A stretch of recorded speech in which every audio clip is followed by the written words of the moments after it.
Hi guys, this is Mike from the last Corvette. Finally gonna try to do a video. The weather here is not the greatest here in Michigan, but like the previous video, I got to the point where I can walk you guys through and show you how everything looks. Let's try to step outside here in the wind, then we'll get inside. So, really quick, the rear bumper is back on, bolted in.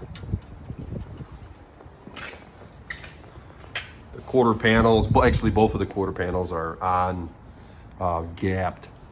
And we're gonna, if I can find the key somewhere. Here's the key. We're gonna pop the trunk. So, one of the things I'm gonna tell you guys right after rip is all these T15, and when I say T15 driven screws, and on Corvettes they vary. Some are T15, some are T20s, T25s, and they vary obviously in length and diameter, but these are all the same. So all the T15 screws that run across your quarter panels, will be, I'll call this the trunk or the bumper lid. Same thing on the front fenders, across the front lip. They're all the same. The issue is that GM no longer makes them, so there's no such part number. You have a couple of options. You can either go online, go to your salvage Corvette dealer or store. There's few in Michigan, and there's obviously various ones. I've mentioned a few of them before in my videos, and you can still get them. But the only other option would be to get you can either go to a Phillips or you can go to an Allen, and they sell them in stainless steel if you go through like Granger's, McMaster Cars. So if you need one or two, let's say if you lose them. So I always suggest, if you take something off, put it in a bag, bag it, label it, Ziploc bag that is. But if you do need one, you can either go used, which will match your T15, or you can go with a Phillips or a Torx. Just don't put it right in the middle. You can kind of put it right in the corner somewhere, and you're gonna have to paint it unless you want to replace every single one if it's stainless steel, because it's going to stand out. So with that said, I gapped everything to the best of my abilities. I also added a shim right over here, and that was to get this gap here to line up and to be as close as possible to the to the passenger side. The reason is, when everything is bolted in place, and I took everything off, and on this particular Corvette, I can tell that nothing was ever taken apart. It's all original, judging by the dirt, the buildup, the screws. They were all there from the get-go, from the day it was built. Excuse me. So going on that assumption, when I had this panel and the bumper painted, they're soft panels, they're not sheet metal. So I had them sit in the paint shop for a while, then they got painted, then they got put in the paint booth. They had to cure the paint, then they sat there for another 2 weeks before I was able to pick it up. Excuse me, been sicker than a dog, so that's why it took me a few days to get to this point, to this video.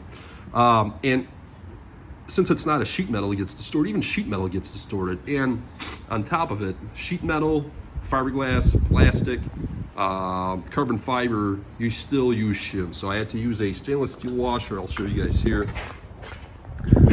Kind of see it right there to bring the panel up. There's also a natural shim, which is one right here and one right here. It's a nylon washer that GM uses to kind of level this bumper cover. But as you can see, the gaps, and if you run your fingers, everything is nice and smooth. There's no huge transitions or bumps on both sides.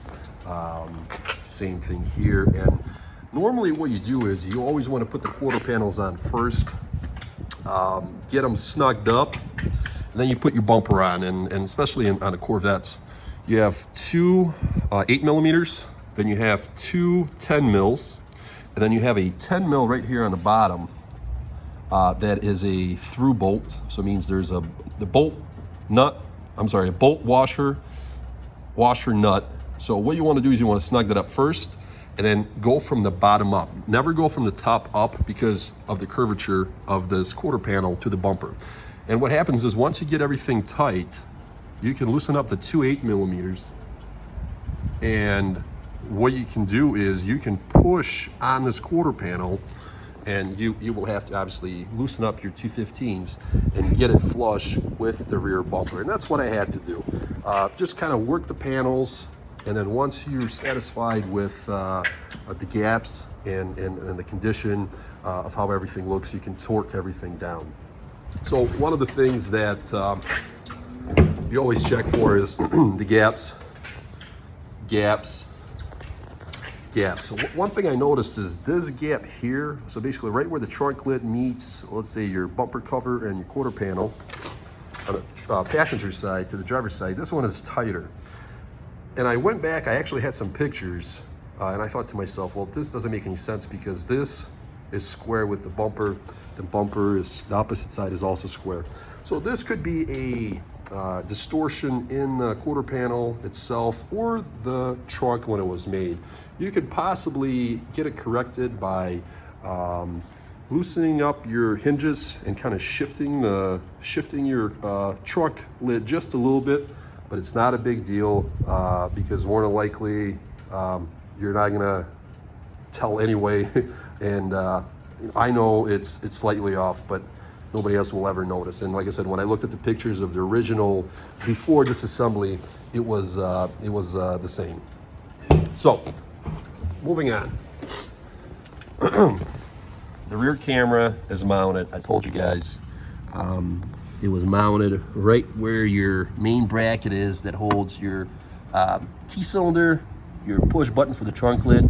As you can see, I got a stainless steel screw, and the opposite side is held in by the camera. The camera has a stud that's threaded, and the nut and washer, right? So it draws everything in.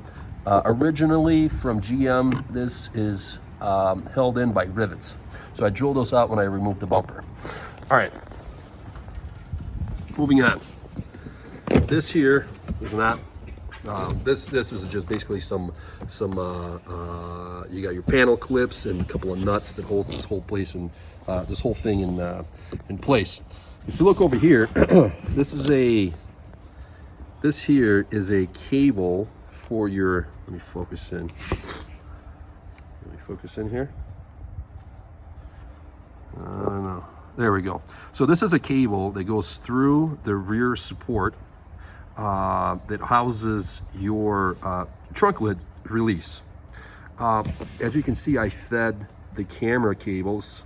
So this is a RCA, and then I got a power and ground for the rear camera. So what I'm going to do here is I'm going to put some, let me refocus here, sorry. I'm going to put some silicone here and seal that in. And this is just a plug, basically a grommet that's been pre-drilled. So I always, when I install, I always like to, in reality, really, to, you know, to, this right here, I try to, you know, not drill if I don't have to. And in this case, I just went right through the same access that was already there. I'm going to silicone that in place, and that's going to be good. Okay, so, and obviously it's a little bit different because I had the bumper removed. If you don't remove the bumper, you can definitely do what other people have done. You can see it on YouTube, where you take the taillights out, and then you drill right through the support, and then you feed the wires through the same way. Now, the rear wires, the wires from the camera ran up. As you can see, I got to put this back. This was originally glued by GM, so and this was actually already loose. So I'm going to glue this back. But under the trim, under the plastic, you can see that blue wire right there. I'm going to do a better job at actually forcing the wire in so you can't see it. So it's ran all the way underneath the carpet, all the way around this trim that houses the speaker this way. And then, this is actually another good thing, especially if you're not using a Corvette like you would in Midwest or northern states. When they sit for a long time, this is pretty good to take the moisture and the odor out. Anyway, this and this are two separate pieces. So this carpet is basically your trunk liner, and then this I would call it the ledge or the wall. So I ran the cable underneath this main trunk cover, and then you lift up on your transition cover, or I mean, you would call it like a curb, right? Or just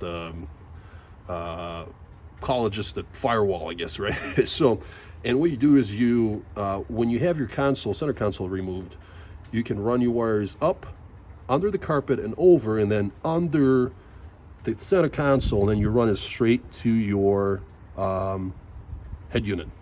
And then obviously you just fish it through, and then you leave it there.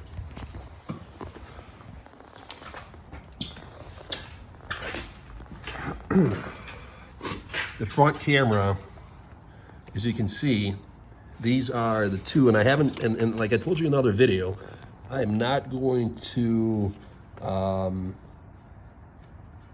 button anything up so I can show you. So this is just coming right up where the snake comes down, the air intake. And what I'm going to do is I'm going to use, obviously I'm going to braid everything, and I'm going to zip tie everything in place so it looks really nice. But the way this is all going to look, as you can see, nice and clean, and runs straight through under the A-pillar, down under the where the floor mat is, or the footwell is. But what I'm going to do is take this screw out, so the cable is going to come in, all the wiring is going to come in straight through under the fender lip, and you'll never see it, and it's going to be hidden. So this is going to be nice and put away. It's going to be shortened up, it's going to be zip tied in place, and then all the wires are going to come in right underneath here. So I'll show you here so you can't see it. It's going to enter underneath the fender lip, front fender lip, and run all the way down, which it's already ran. I just have to finish this up. Like I said, I just want to show you how I did it. The ground is right here. It's for the front camera. This is your ground post. The front camera, let's see if I can get the shot, is mounted right there. So right dead center under the air intake. I'm gonna open this up, show you guys a couple other things. Oops, sorry. So, as you can see, nice and clean, you can't see nothing. It runs down the A-pillar, through, up and over once again to the center console.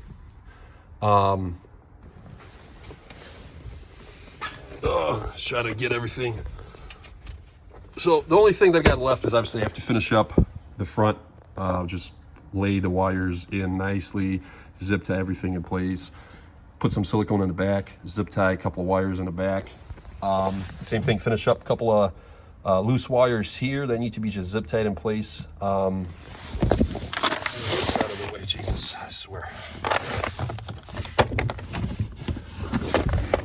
So this wire here is your backup signal.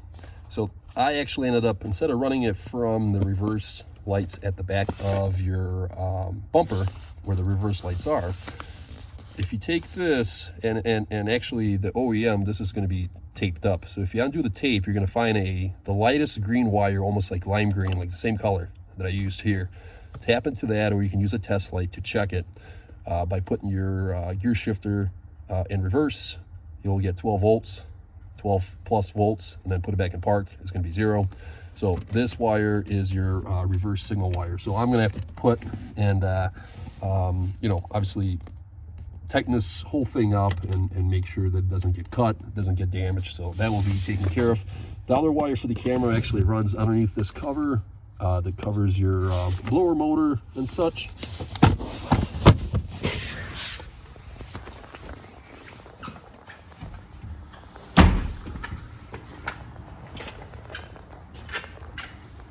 I guess this would be I guess this would be called like the bulkhead.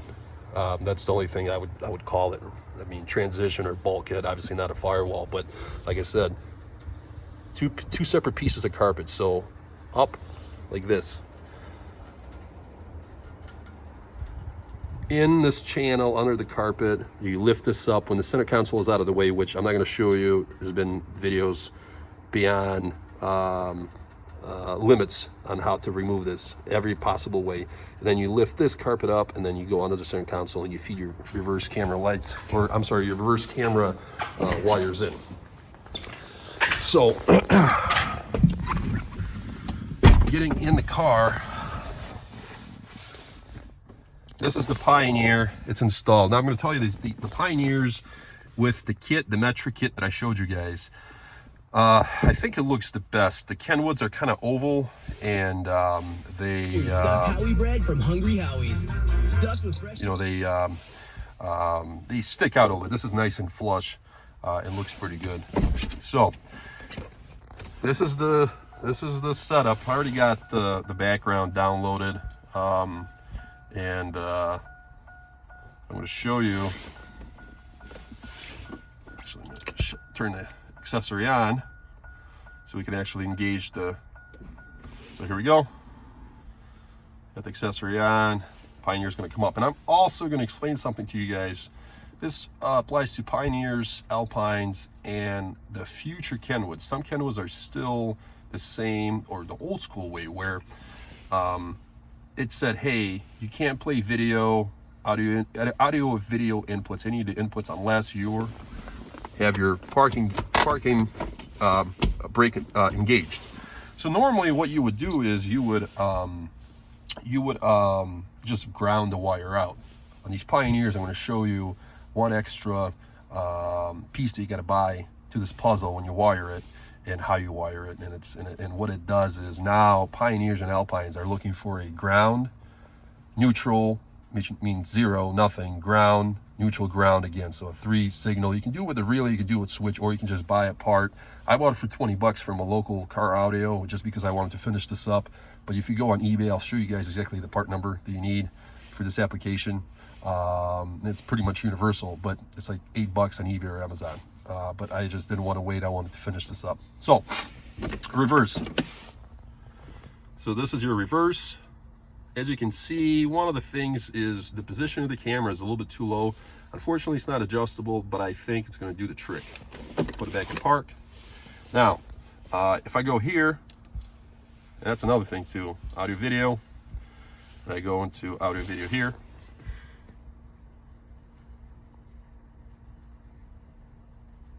Let's see. I think that's audio video, right?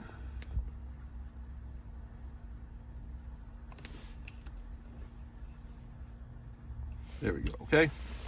So the first time you use it, it takes, once again, it's actually sending a signal to that module to go, okay, is the parking brake on? I'm going to explain why. So this is the front camera. It's staring at the front where I got my extension ladder. And then I'm going to go back to the home screen. So now it's going to be a little quicker since I already received the signal. So reverse camera. And then I'm going to set all my shortcuts on here on this Pioneer. There we go. It's the front camera again. And you can command the front camera whenever you want. Same thing with the rear camera. The rear camera you can command anytime you want, just like the front camera. And you know, turn them on, turn them off. So it's very user friendly. I like this Pioneer, and it actually makes the stock speakers, believe it or not, sound pretty good. Way better than the stock head unit. So it has a lot of features. One of the features is, I'm going to show you if I can here. I took a little Dremel and I made a little excess hole. So this is, I kept the stock charging port. Same thing with the Untouched, which is the cigarette lighter. And this is your car iPlay. So it's a charging, transferring port, and basically USB for whatever device you have. So obviously I have iPhone cord, but you can transfer files through a USB, Droid, so that's that. So one of the things, I'm going to shut this off. One of the things that I overlooked when I bought this is some of the more expensive models of Pioneers, Alpines. They have two dedicated camera inputs. And that's why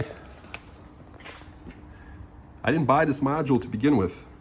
And this is what you get. Doesn't matter if you have an Alpine, if you have a Kenwood, or if you have a Pioneer. If it's needed, this is what you buy. Like I said, they're about $8-9 anywhere else but your local car service store. So, more expensive head units have two dedicated video inputs, meaning that you have a backup camera, you have a front camera, and you can switch between the two. You don't need this if that's what you're looking to achieve. So for me, I knew about this. I didn't want this module because I'm not gonna watch movies. I don't really care about any of that. I just, I can use my CarPlay for Waze and that's it. And then the backup cameras work without it. In this particular head unit, there's only one dedicated backup or camera input, which is only for the backup camera. So I had no choice but to use the open audio video input from the front camera. So without this guy, there was no way I was able to actually use it and command the front camera. So should have looked into the specs, but regardless, buy this module. Now you can watch videos while you're driving, which you shouldn't, but I'm just saying it basically unlocks everything. You don't have to be in park anymore. And that's really about it. Very straightforward, really easy install. The mic, one more thing. So the mic, so I showed you the USB cable, which is in the center console. The mic is installed right over here. God, this lighting is just this Michigan weather. So I wanted to put it here, but like I said, this headliner is just super loose. Just the way it's built, it's not loose, it's all plastic, but put it here, it works. And the next video, I'm going to get in depth and show you guys all these options on this Pioneer head unit. Alrighty guys, sorry for this video kind of being all over the place, but I was trying to show you guys what I did. I wasn't feeling good, weather sucks, lighting sucks, and but I'll catch you guys later with the next video focusing on the Pioneer and showing you guys the finished project as far as the wires finished up in the front for the camera and in the back. Talk to you guys later.